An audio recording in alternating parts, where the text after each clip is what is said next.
Today at the COTS Academy, we're going to do a horizontally launched projectile problem.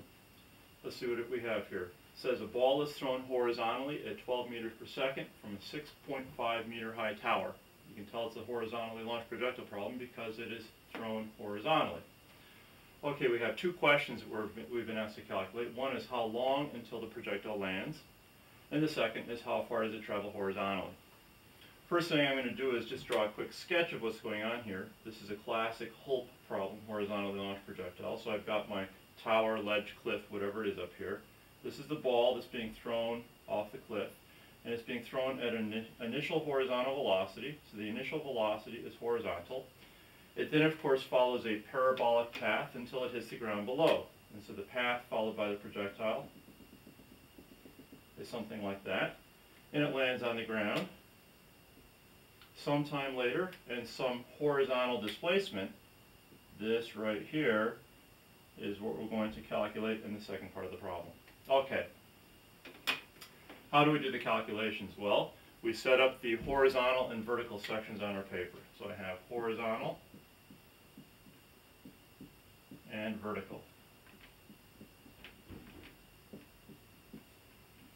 And we start by taking the information that we have as well as stuff that we know already and arrange it in an up chart.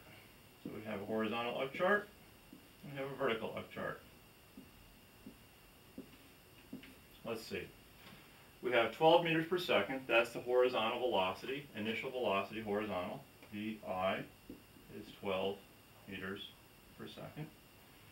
And the 6.5 meter high tower is how far the ball is going to travel downward vertically. So that is the downward displacement of the ball is 6.5 meters.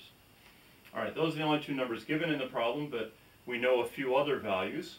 Because it's thrown horizontally, at launch time, the ball has no vertical velocity component. So under vertical, we can put VI is equal to 0. We also know both of the accelerations as we do for all projectiles. The horizontal acceleration is 0. And the vertical acceleration is 9.8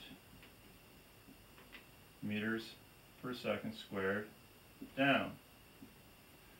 The vertical displacement is also down. Okay, so now we can start our calculations. The first one is going to be how long until the projectile lands. We're going to calculate that from the vertical information. So I'm going to list T as our unknown under vertical. And I will cloud a code. Since everything is down, I'll make down positive and up negative. Put a nice cloud there. And to calculate the time, I need a formula with T, D, VI, and A.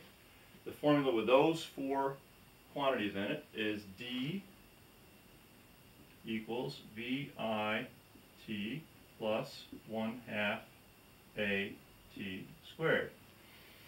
Okay, the initial velocity is 0, so we can arrow 0, the first term, on the right-hand side of the formula. VI T gets arrow 0. And we're left with D equals 1/2 AT squared. We want to find T, so we're going to CFU that for T. And we get T squared equals 2D over A by multiplying both sides by 2 and then dividing each side by A. And now we can plug in our values.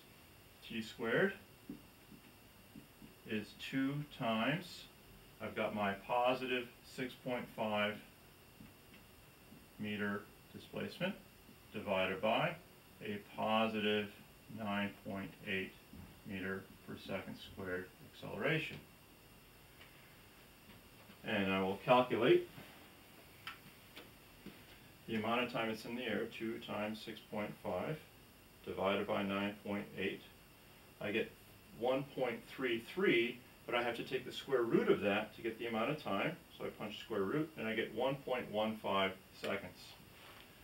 So the amount of time this ball is in the air is 1.15 seconds. I actually should round that to two significant figures, because I have two sig figs here and two sig figs there, so that is 1.2 seconds. Okay. So we've taken care of the first question, how long until it lands. Next is how far does it travel horizontally.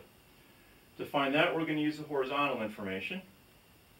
And we also now have the additional knowledge that the time that this thing is in the air is 1.2 seconds.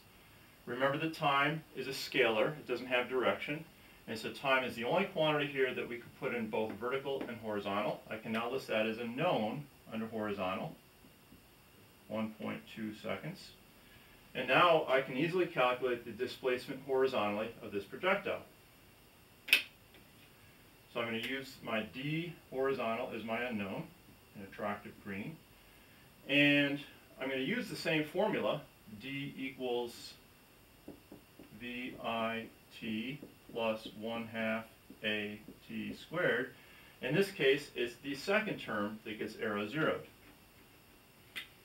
So I arrow 0, 1/2 AT squared, and that's because the acceleration is 0 horizontally.